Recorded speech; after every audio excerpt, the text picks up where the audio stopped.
I'd been riding dirt bikes for 8 years at the time that my friend Jordan asked me to go trail riding with his family. I was super excited, but his parents were a little worried that I wouldn't be able to safely ride without getting hurt. And I was a little offended because I thought I was a pretty good rider. And while they agreed to let me go with them, when I got there and started riding these trails, I started getting really nervous and tensing up, and I didn't feel very confident. This is because I was stalling and falling and going a lot slower than my friends, and I just felt nervous and intimidated because these trails were very challenging because of the steep uphills, downhills, lots of trees, the uneven terrain, the roots that shot your tires left and right. So even though I had been riding for 8+ years, I found out that I wasn't as good as I thought I was. But why? Well, fast forward another 10 years and I'm confidently able to ride any single track trail here in Minnesota, or going out west into the mountains and riding some of the most technical trails that you can ride, and not being afraid of crashing and getting hurt because I know that I can safely control my bike, and this allows me to have more fun, ride faster, stay safer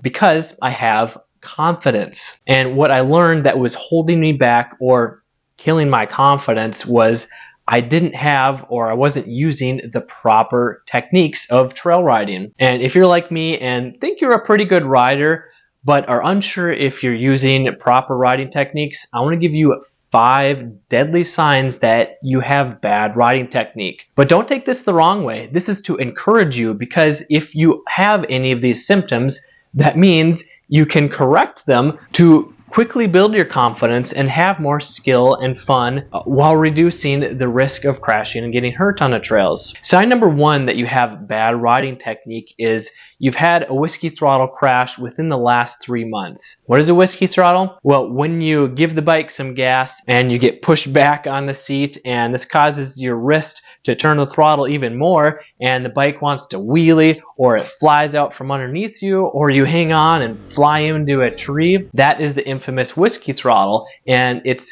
really intimidating, especially if you're a newer rider, because you don't feel like you have control over the bike. The bike is controlling you, and not only is this scary, but it can cause you to have a really bad accident and get hurt.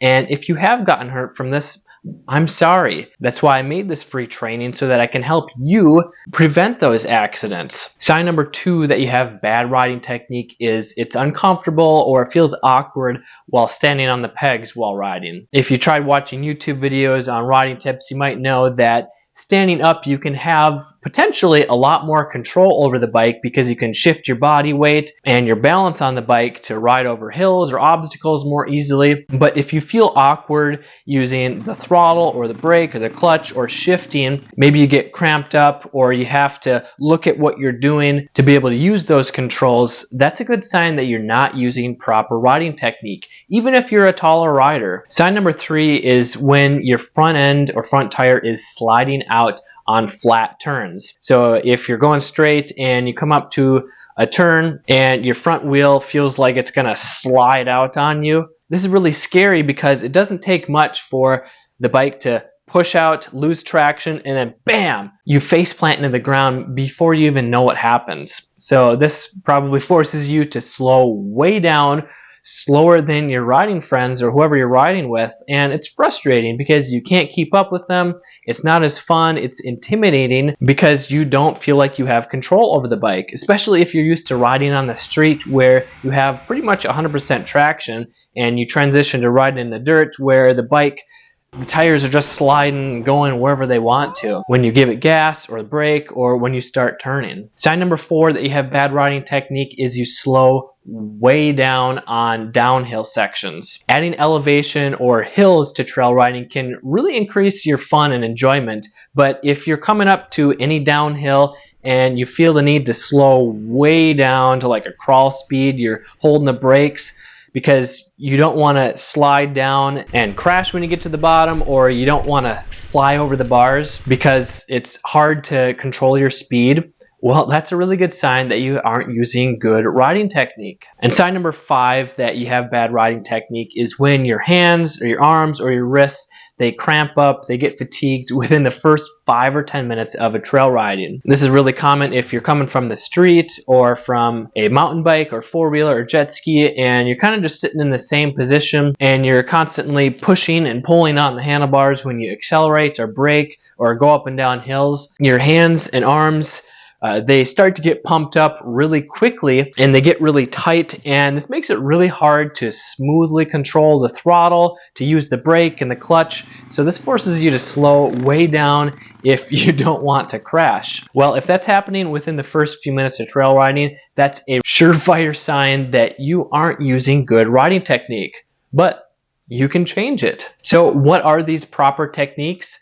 Well, it starts with the basics. Number one is learning the controls. So learning how to efficiently use the clutch, the throttle, the brakes, and shifting. If you're afraid to use the front brake, or you feel like you need to constantly manage the throttle because it's going to whiskey throttle, or if you're stalling several times every time you go for a trail ride, and I can say that you haven't mastered these, then you're leaving a lot on the table, because if you're not using the throttle properly, you're going to be sliding out more often, or if you aren't efficiently using the brakes, you're not going to be able to slow down quickly to miss an object or stop in time for a turn, or if you're using it too aggressively, you're going to lock up the brakes and you're going to wash right out. Step number two for the basics is learning proper traction, and this goes with accelerating as well as decelerating. What makes dirt bike trail riding so unique is that you never really have 100% traction, which is a big difference to riding on the street, on the pavement, where you basically have 100% traction. That's why it's so important to learn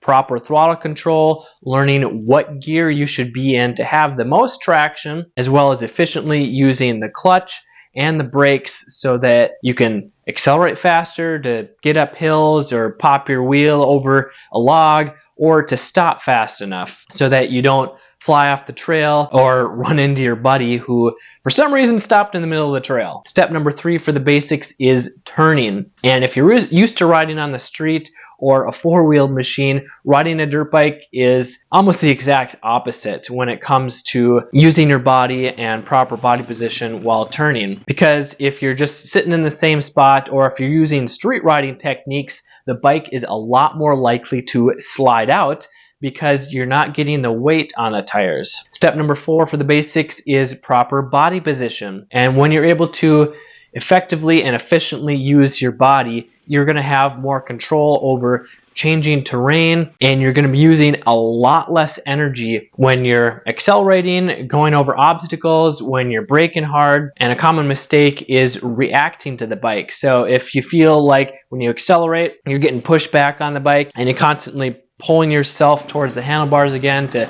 stay on the bike, well, that's a good sign that you're reacting to what the bike does, and you're going to be using a lot more energy. Step number five for the basics is learning how to ride hills, uphill and downhill. There's quite a few common mistakes that people make when riding uphills, but one of them is just looking at what's ahead of you. So if you're looking just past your fender, you're only going to see what's right there, and if you're not looking far enough ahead, you won't be able to anticipate the hill that's coming, or the corner and then the hill. And if you don't have enough speed or momentum, it's going to make it a lot more challenging to get up that hill. Or if you get nervous riding down hills because you're afraid of using too much front brake and flying over the bars, you're probably only using the rear brake. But this is a mistake because the rear brake isn't as effective as the front when going downhill, because it's a lot more likely to lock up, and when it locks up, it's not going to stop as efficiently, and you might even slide down the hill faster. And step number six for the basics is learning obstacles. This is learning the proper steps of approaching and using proper body position and throttle control to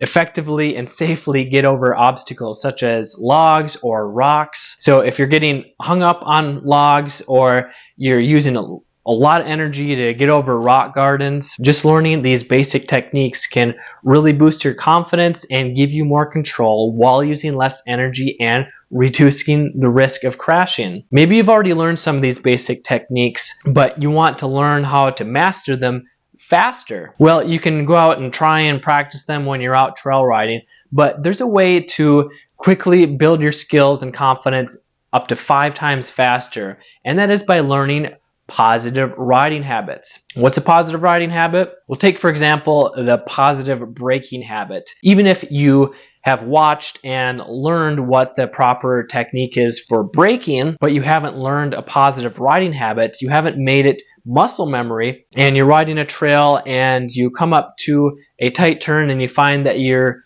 carrying too much speed and you need to slow down quickly so you don't fly off the trail. Well, what's going to happen if you haven't learned a positive riding habit? Well, you're just going to revert back to what you're normally used to doing, and that is likely stabbing at the front brake. And what's going to happen when you stab at the brake? Well, you're either going to fly over the handlebars, or the front tire is going to lock up and it's not going to get traction. It's going to wash right out. Or if you're scared to use the front brake, you're slam on the rear brake and you're not going to stop in time and you're going to fly off the trail. Whereas if you had learned the positive riding habit by practicing the proper technique repeatedly in a small area, this would quickly build up your muscle memory so that when you come to that emergency situation, your body is going to naturally do what is right. And that is properly and efficiently using the brakes so that you can slow down and stop before you fly off the trail or hit that tree. It's like when I first got this watch. I wasn't used to putting on a watch, so it was a bit awkward and took a while for me to